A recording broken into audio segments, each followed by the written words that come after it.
Op dit stuit kan de Frieske krantenlezer nog kiezen uit 2 dijbladen. De Ljouwte Kranten en het Frieske Dijblad. Die laatste dreigen te verdwijnen, omdat de kranten structureel in de rede cijfers bedarren is.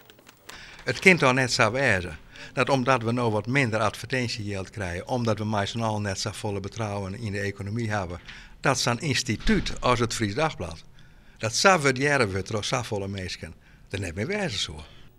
De leden van de vereniging Het Fries Dagblad doen een beroep op het fonds Friesland Boppen Oranje Woord.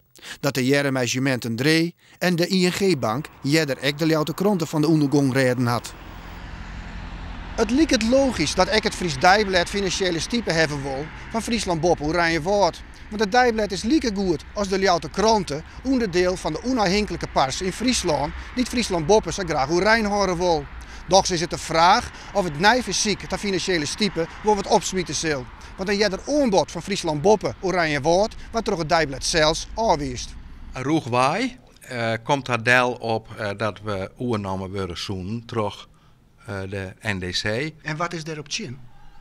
Nou, wij hechten er in Friesland maar zo'n tegen aan dat er onafhankelijke kranten binnen. Werd toch pluriformiteit ontstaan kan. En de pasgeschiedenis van Nederland liet zien als een grotere kranten, een lietsere kranten oerneemt, dat dan na een periode die lietse kranten er net meer is.